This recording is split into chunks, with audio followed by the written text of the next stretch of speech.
I've got the BP spirit right in my head, right in my head, right in my head. I've got the BP spirit right in my head to stay. 各位伙伴，大家好！今天2026年的5月6号，就是非常棒的一个日子哈，就是这礼拜母亲节。那今天呢，就是智博团长，就是一直以来我们每个月都来这边贡献一场丛林奇谈这样子的故事的那个系列的团长。黄智博团长已经来到线上了，那今天很特别了，就是刚好是我们杯学院的那个就是影片的记录部分来到了第200集，好，就是真的是太棒了，那就是很开心这一场是由智博团长来为大家开讲，那我们直接请智博团长来直接开始好吗？谢谢智博团长。好，谢谢知云团长，谢谢各位伙伴的支持哈，真的非常的荣幸啊。那可以在杯学院这200集又跟大家来结缘，然后这个月是5月份嘛，是光辉的5月，然后也在此祝全天下的妈妈们母亲节快乐。那希望呢在这个一个月里面，每一个星期每一天大家尽量的表达自己的孝心然后跟妈妈撒个娇或者是说声我爱你。我认为这是一种不用多大的礼物，然后去表现，然后真的用自己最感恩的心谢谢妈妈这一路以来这样的心情，然后为这个家庭的付出我相信大家应该都是非常非常孝顺的好，那今天呢我们要开讲的是丛林奇谈红花的威力的舌战这一篇，那是从300页开始。那我认为舌战只要是动物或者是生物一定都会有的只是我们都不难去发现本来动物本来就有所谓的7情6欲然后尤其是感情在情绪方面那这也都是一种表现，一种最基本的生存所应该展现到的那这个舌战呢，最主要是要讲这个狼群呢即将呢来罢免阿 K 拉我们都知道阿 K 拉呢带着年轻的这一些狼呢出去狩猎一只大鹿非常大的鹿，那结果呢受伤了被鹿所踢伤了那所以说也算是一个惨败那狼群呢本来在丛林规律里面他们都有设定的他们自己生存的法则那所以说呢阿 K 拉呢即将呢会被罢免因为他的失利那同时呢在这个狼群里面呢他们所要针对也不只有是阿 K 拉而已也不止他们的首领而已当然这其中还包括了毛克利毛克利呢也是他们所谓的视为眼中钉的人物大家都很想把他们呢在这一次里面呢铲除掉那所以说呢年轻的狼呢就到处的在找阿 K 拉跟毛克利那这在寻找了这样的一个情况呢气氛呢真的都非常非常的紧张那这件事情呢事实上毛克利早就知道了因为他的老师黑豹巴西拉呢早就已经有向毛克利来预警了那当然也请毛克利呢到人类的村庄呢去取回呢我们所谓的红花当作是他的一项最棒的一个武器那群狼们大家都知道黑豹巴西拉呢是非常袒护毛克利的当然当一个老师师者为父嘛当然一定都会非常非常的保护啊自己的学生啊，也都把自己的学生当孩子，像我们服务员也一样我们的小狼也都是视为自己的亲生的孩子一样我们都是细心的去呵护，然后细心的来教导我们都希望他长大成人之后都可以当一个有用的人那所以说呢，黑豹巴西拉呢，一直都向了毛克利呢来请他务必一定要非常的机警小心来对付那一些阴险狡猾，而且呢爱好拍马屁的这一些年轻的这些狼这一些这些家伙那所以说毛克利呢，真的他都非常的听从老师的话黑豹巴西拉的话。那对于呢这个大巴西呢大巴西应该大家都知道是哪一种动物嘛就是豺狼嘛他呢都会忘记了他自己本身他就是一个非常阴险狡猾，而且非常非常阴险的一只动物所以说呢他自己本身呢非常的也非常的贪嘴然后也跟那一些年轻的狼一样都非常的喜欢拍马屁然后呢常常呢恃强凌弱这样子的霸凌，应该可以这样讲所有的比较弱小的一些动物。那今天呢他奉了群狼年轻的狼的他们的指示然后呢不断的呢来寻找毛克利那毛克利呢大概也大概都知道了他们都在找他然后呢大巴西呢就要找毛克利呢要去开会就是临时集合了临时的一种集合。然后呢他们就是在想着如何呢把毛克利呢拉去受死判刑所以说呢一定呢他们认为这些群狼跟这个大巴西呢，他们都认为毛克利一定都会吓得魂飞魄散，而且呢会面如那一种失色这样子的一种的一种表征然后呢甚至呢他们也会认为毛克利如果他现在知道早就吓死了，一定也会大哭了大哭，然后呢来求助人来帮他忙救他的命然后呢他们越想呢就会心里面越得意就哈哈大笑非常的痛快而且呢他们呢真的就百般的去寻找，终于他们想到应该毛克利还是会躲在他们的家他的家里面，应该会躲在他的狼洞里面那的确毛克利确实是在狼洞里面就在等待那大巴西呢就到这个洞口呢用那种最恶劣的那种表情而且也用了那一种非常气势凌人的那种态度那种口吻就在狼洞的外头呢大声的喊叫毛克利出来那毛克利呢当然早就心里已经准备好了而且呢也把他的呢这个秘密武器呢红花呢这个藏在这个我们那时候说他就装在这个胡子里面把红花然后呢藏在自己就藏在那个后面就不让他们都知道说原来红花已经被他拿到了所以说毛克利呢就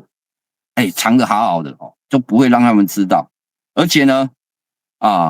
毛克利也准备出来结果呢毛克利呢走出来的时候对着大巴西说找我何事要干嘛呢事实上毛克利呢一点也都不害怕而且呢，他真的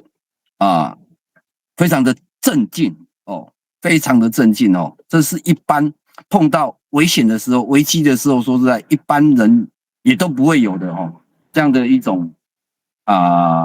可以讲说情绪啦，哈，这种情绪的一种表现出来哦。然后呢，他们都认为哦，他们哦，就是大巴西他们哦，跟这些年轻的狼哦，他们都一直认为说，毛克利呢，一定呢听到他们的喊叫之后，毛克利一定会吓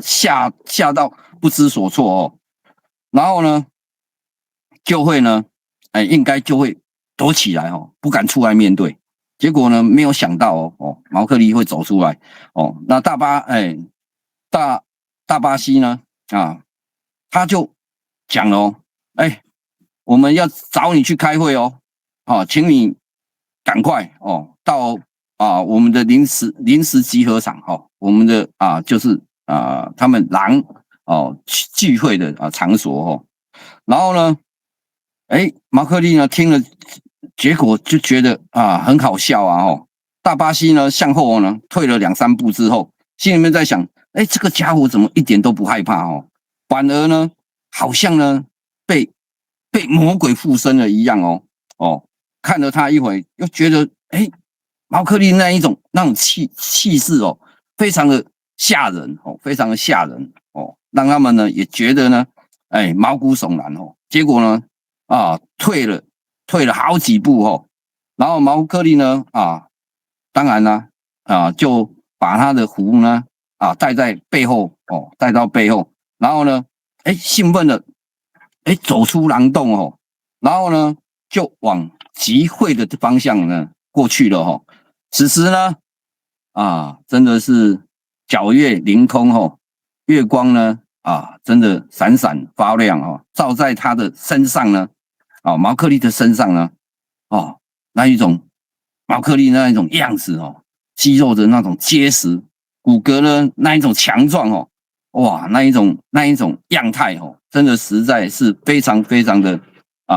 令人所折服的哦，那种气势哦，那种身形。好，他呢来到了集会场所哦，看到阿 K 拉他的首席的位置哦是空空荡荡的哦，看不到阿 K 拉列席哦。那这时候呢，就感觉呢现场的气氛呢跟以前完全都不一样哦，大不相同。那瘸老虎呢，邪汉呢，既然呢率着年轻的狼呢，在那边威风凛凛的呢，在场中呢大声阔步哦，就在那边呢徘徊哦，就在那边等嘛哦，就是要等毛克利呢前来受死哦。那阿 K 拉呢到底去哪里呢？他们想一想哦，结果他们就会觉得说，是不是他也不敢来哦？他们是这样想的，结果也没有想到，原来阿 K 拉呢，他心里面早就有所准备了哦，他是就蹲在那个岩墙哦，就是岩石旁边哦，就是集会场所哦，那个悬崖旁边的那一个岩石旁边哦。事实上，它也是一种无奈的一种等待哈。好，那这是从来都未曾发生过的情况哈。你给他想，本来这种集会呢，都是要由狼群的首领呢来号召的哦，来主持的。结果呢，这一次呢，阿 K 拉呢，他自己呢，却退位了到了旁边去做等待。那协汉呢，出席的时候。就跟着那一些狼在讲你们呢，等一下呢，如果顺从我的话，以后我吃下来的瘦肉的这个部分呢，都会分享给你们大家哦。跟这些年轻的狼在讲，就是在贿赂他们哦。然后呢，如果今天呢，不让他呢，来发表来参加你们的集会呢，以后呢，他也不会尊重你们选出来的领袖哦。毛克利呢听了之后呢，也不吭不响了哦，就盘腿呢坐在自己的位置上哦。大家应该都知道，狼群本来他们就是非常守纪律的，而且呢，他们都有知道他们的位阶在哪里，应该坐在哪里哦。就是大家都非常守本分哦，知道自己角色的扮演哦，自己的位阶哦，所以说呢，他们都有他们固定的位置哦。那毛克利呢就把他的胡子呢这个装红花的这个胡子呢就放在自己的臀部后面，因为他坐下来，然后他坐下来，此时呢两腿呢盘着，然后呢他有带一个毛毯哦，就把这个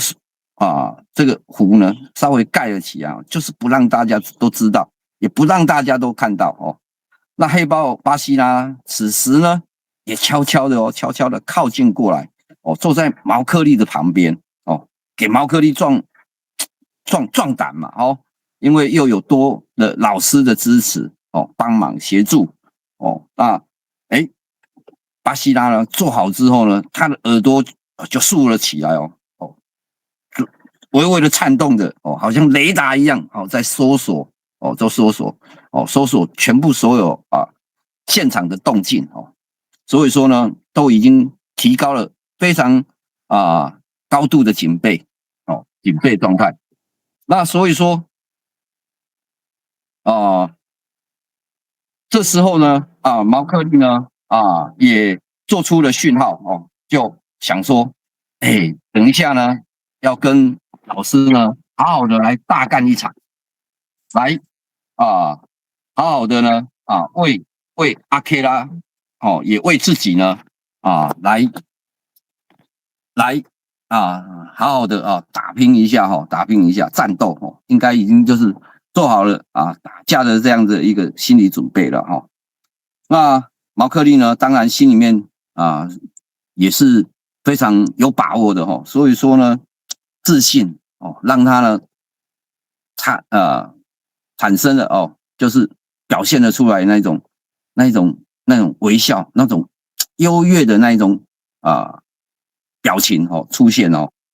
那所以说呢，他呢也眼睛向毛克利呢扎了几下就是老师呢也跟他跟毛克利呢打一个 pass 就告诉他说，我们大家呢都已经准备好了都已经非常有这个把握在今天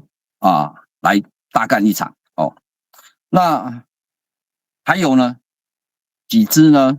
跟毛克利非常要好的这些狼兄弟们或者是一些真正在丛林里面大家有这样朝暮相处昔日呢都有非常有情感的这些年轻的狼呢也会站在毛克利这边那也都慢慢的向毛克利这边呢来靠近所以说呢全狼呢几乎呢也都快到齐了那毛克利呢更威风凛凛的跟他们讲说，好吧，那我们这一次呢就开始来说吧开始来演说然后呢协汉就这样，阿 K 拉呢执行呢领袖任务的时候呢是绝对呢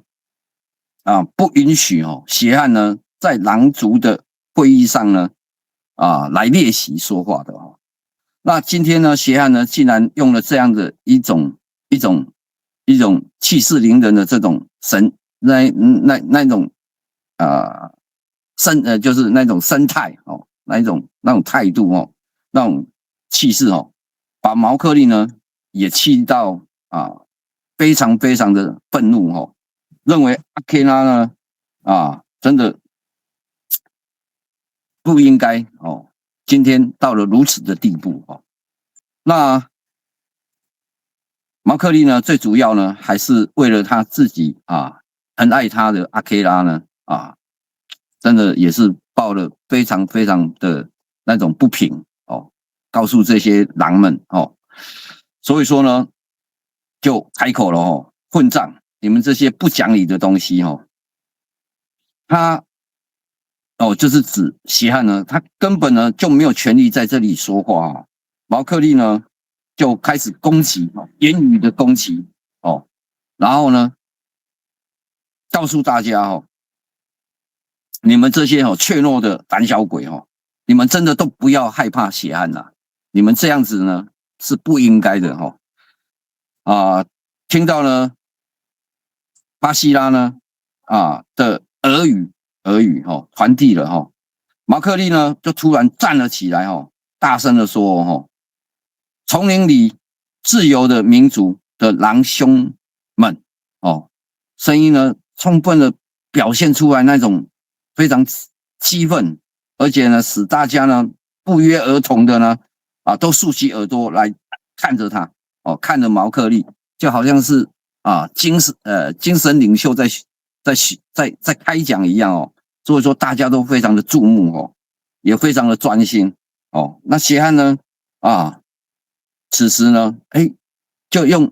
那种非常鄙夷的那种笑声笑了起来就说到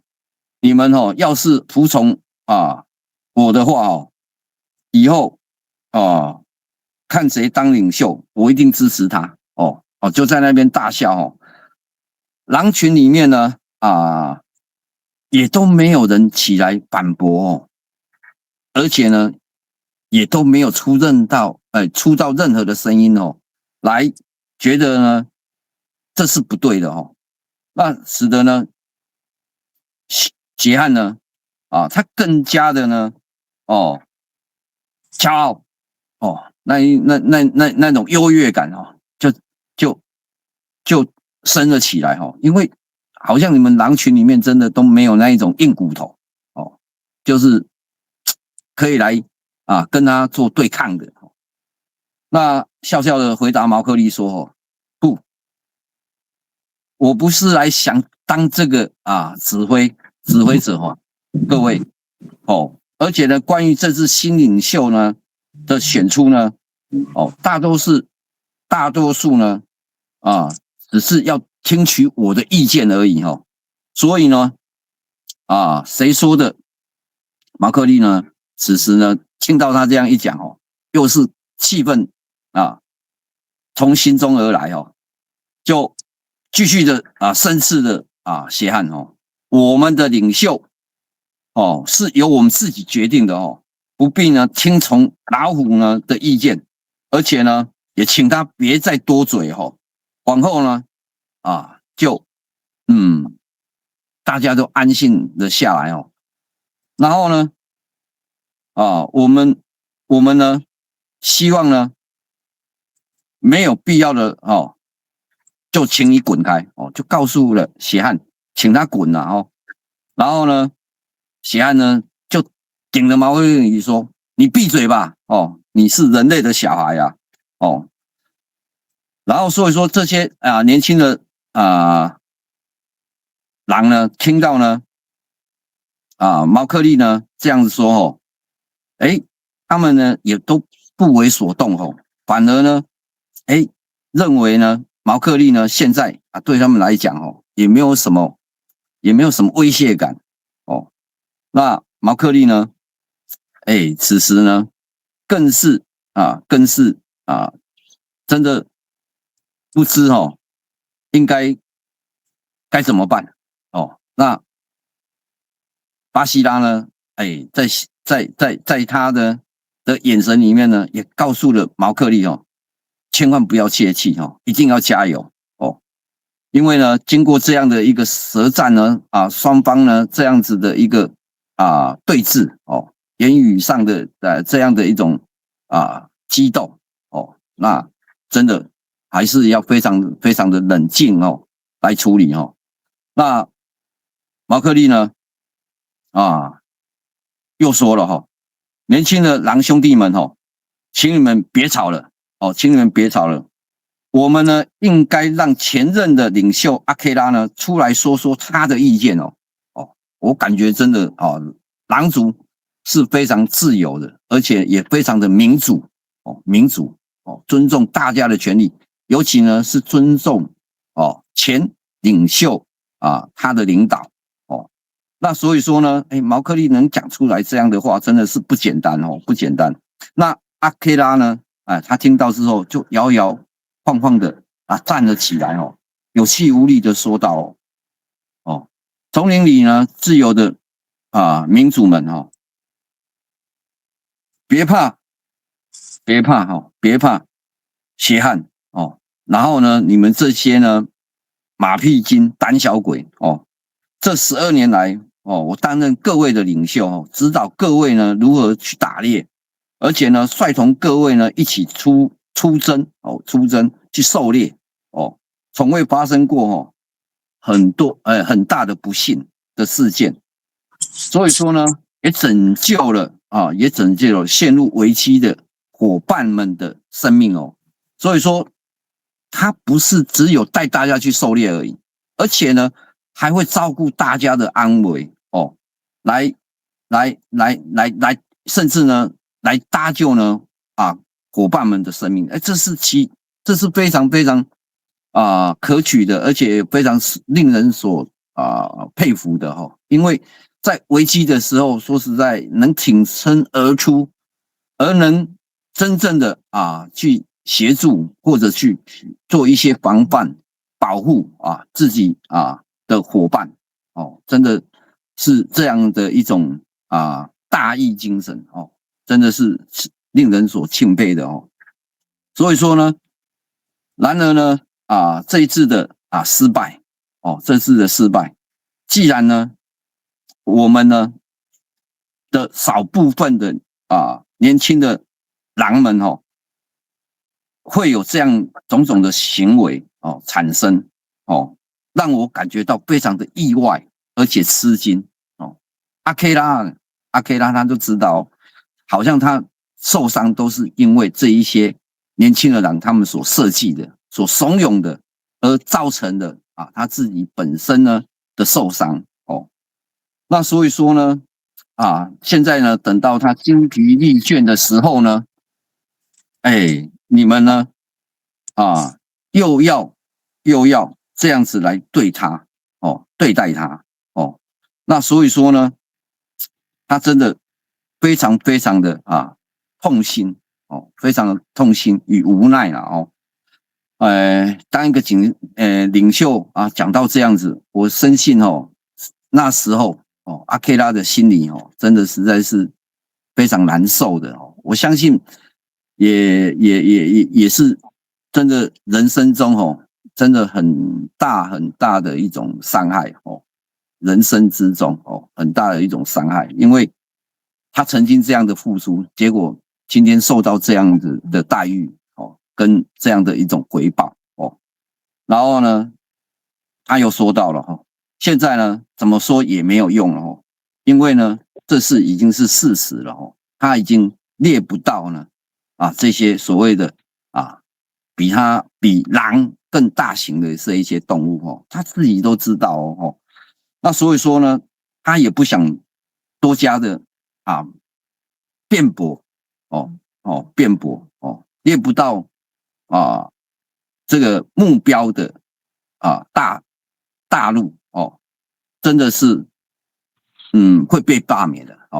这是他们自己狼群里面就有的一种所谓的规律那所以说呢今天呢要被大家来咬死极其残忍今天当一个领袖，那结果说实在他已经没有办法了，那结果说实在要被大家这样子来对待真的来宣判，我认为说实在真的是极其残忍但是规矩就是规矩啦，规矩就是规矩，所以说天定法则那在他们自然界里面这些动物们他们也应该去遵守啦那这时候呢狼族呢真的大家呢都会想到都会正式的严谨的去看待这件事情那所以说呢今天呢无论如何阿 K 拉他是认为他是输给了自己然后所以说呢，他自己呢，身为领导者首领领袖，应该更需要去遵守他们本身早已制定的这样子的一种自然法则自然法则。那所以说呢，他呢也无话可说了只能听从命运的安排的那各位就告诉年轻人他们各位首席呢的位置呢我已经下台了那下一个呢节目呢就等你们来咬死我了。你看这种视死如归他是如何去遵守他们所谓的这个丛林规律那所以说呢他自己本身真的也非常的来守这样的一个纪律那所以说呢，等一下呢，就请你们各位都可以扑上来吧那一种场面各位真的可以好好的去想一下真的那种场面。然后呢就告诉大家虽然我的心是这样子但是呢，我虽然年老力衰，但是呢，我还不是一个会坐以待毙的的一只老狼。所以说呢，我一定也会站到最后一口气让大家呢知道我阿 K 拉曾是你们的领袖这样的告诉群狼们那阿 K 拉呢就这样子的一个情况下真的让毛克利呢都看在眼中在这样皎洁的明月当中呢毛克利真的非常的钦佩非常钦佩阿 K 拉就认为他的这样的一个悲壮，而且他的这样的一个脸庞就深刻的在他的脑海里面就不知不觉这样子的深刻的印在他的脑海里面但是呢大家会不会觉得毛克利到底有没有在哭有没有泪眼中呢这样子悲愤这样的哭出来悲泣突然呢血汗呢又出声了划破了这样的一个场面的凝肃的那一种氛围的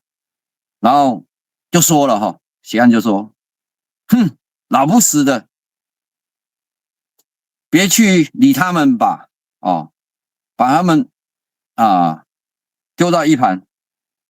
也会没命的就告诉群狼啦，不然你们也都不用，反正说实在他也是会死另外一个解决的办法就是将那一个人类的小孩呢，毛克利呢大家要记住他是我猎捕的曾是在10几年前是我猎捕的对象那结果呢被他被阿 K 拉呢给保护住了所以说呢他应该要还我就告诉他们这10几年来呢那个家伙血汗呢就告诉大家真的都把丛林呢当做他自己的家横行无忌这样子胡作非为就告诉大家了就告诉大家这个人类的小孩事实上在你们狼群里面是一个破坏分子事实上是这样子嘛那所以说就让大家自由心证自由心证自己去想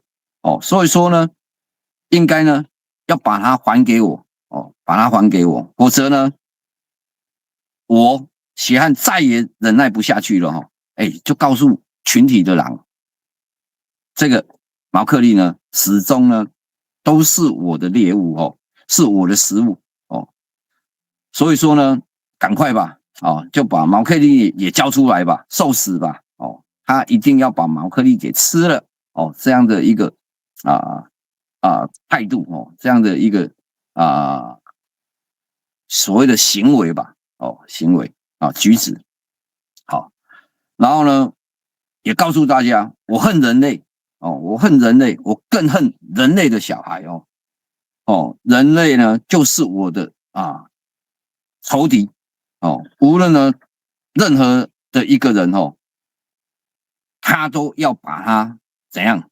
吃掉，他才会心甘情哦，他才会心甘哦，他才会认为真的跟人类呢就是不共戴天啊哦，有他就没有，有我就没有他哦。那事实上，我们人类真的也是把老虎当作是一个不可存在的的危险动物啦哦。如果按照那时候那个年代的时空背景，应该是这样子啊，不像我们现在我们现在已经有动物保育法，现在老虎几乎是不能杀的几乎是不能杀，不管哪一种品种全世界都一样那跟以前呢差异还是很大的好，那谢汉呢，用他2颗眼睛呢像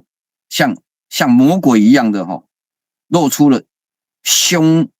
暴而且呢狰狞的目光那种光芒眼睛那种闪亮亮的那种杀气，然后呢真的就在那边呢很明显的呢摆出来让现场所有的年轻的狼他们都知道这一次呢一定要有所收获一定要把毛克利拿下好，那这些呢胆小鬼，这些年轻狼呢，真的是一无用处真的也都没有人会出来说为他们自己的狼群呢发个声都没有此时呢真的除了拥护毛克利的这少数这几只狼以外，跟他的老师巴西拉以外，好像真的没有什么年轻的狼呢愿意呢出来呢挺身而出出来仗义直言，都没有都没有，真的实在是让人家真的是非常看不下去然后呢谢汉呢又吼了不管怎么样做都希望呢把毛克利呢抓起来即使呢毛克利呢将来呢回到了人类的村庄里面去他也会到人类的村庄里面去把毛克利呢拿下这是谢汉呢心里面所想的那也在那边呢告诉现场拥护毛克利的这些年轻的狼少数的也告诉他们所以说呢还是希望你们都放弃吧你们都放弃，你们就把毛克利交出来就对了所以说呢不然呢他也会对他们不客气也会对他们不客气下达了这样子的一种口吻，就是说只要你跟毛克利呢站在一起的，将来也一并的会把你们处理掉了所以说呢请他们呢慎重的选择，要选对边要选对边然后呢毛克利呢的眼睛此时呢也真的亮了起来然后呢这些支持毛克利的这些狼呢，他们的背鳍的毛呢也全部都竖了起来开始呢张牙舞爪了张牙舞爪了就变成了两边的狼都在对峙了都在对峙了互相的咆哮就准备要开始干架了要准备干架了就已经讲到这样子了那种气氛然后呢，毛克利呢用了非常憎恨的眼光然后呢告诉了现场不支持的这些年轻人所以说呢，也希望更多的这些曾经的伙伴们能靠拢过来这就是一种角力了然后毛克利呢，终于呢也准备了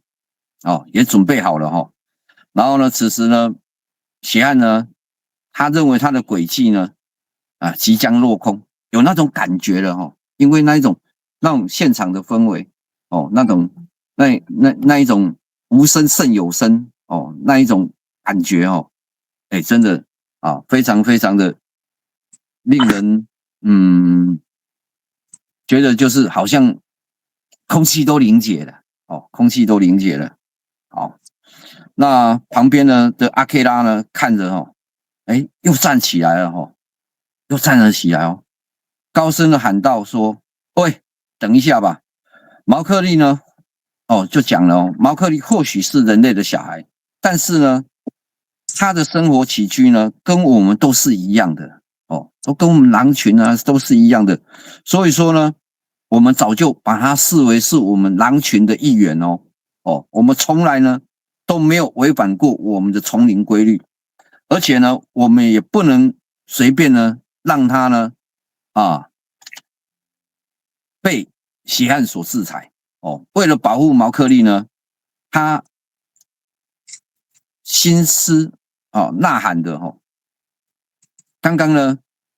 沉默不语的黑豹巴西拉，此时呢也很悠闲的站了起来也很镇静的说让我来也讲些公道话吧各位或许你们还记得毛克利呢第一次呢被我带来参加你们的集会的时候我曾经呢付出了一只母牛作为交换他生命的代价当然我现在呢不是为了那一只母牛出来讲话的而是因为呢毛克利呢让我煞费了苦心来救活了他的命。如今呢你们要杀掉他，是不是等于你们都是在怎样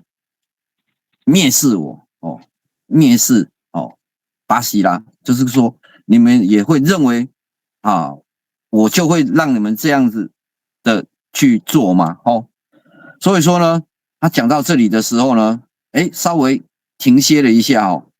目视了全场的狼当然黑豹巴西拉此时呢也出来讲些公道话了而且呢也用他豹的一种身份狼族里面的老师的一种身份告诉全体那我黑豹巴西拉呢也不是好惹的你们可以好好的想想我绝对不会冷眼旁观你们要考虑好如果你们要这样做的话这个声音呢发出之后呢少数胆怯的狼呢真的都不寒而栗又开始在脑筋急转弯了开始又在耸动了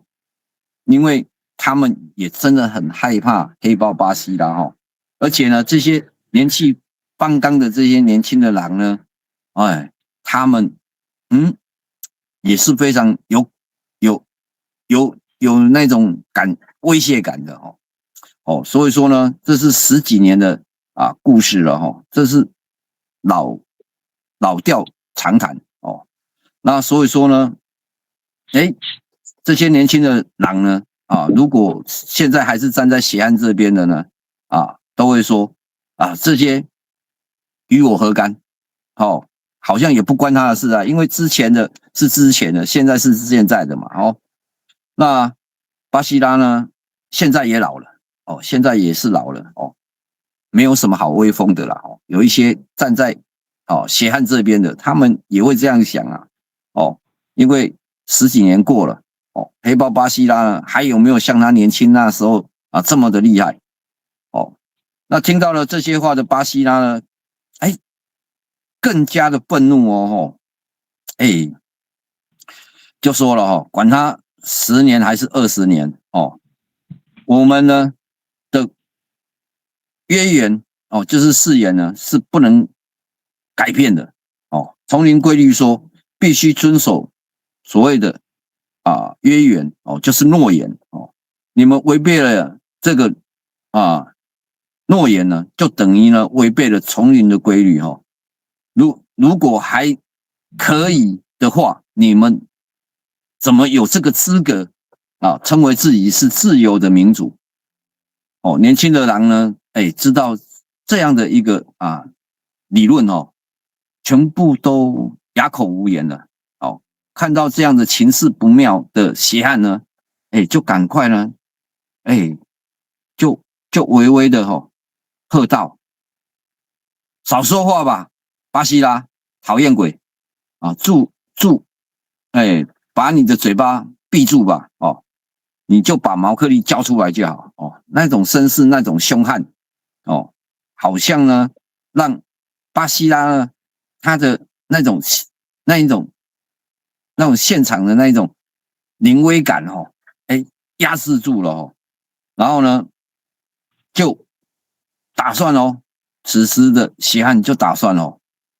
要冲过去哦，将毛克利呢撕成2半哦，这样子一种态势。所以说呢，血汗呢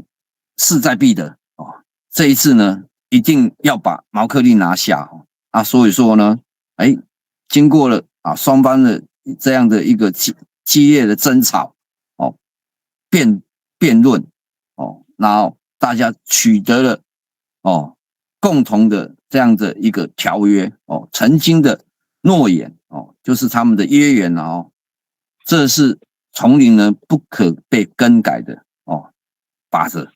哦。讲到这里今天就跟大家呢大概分享今天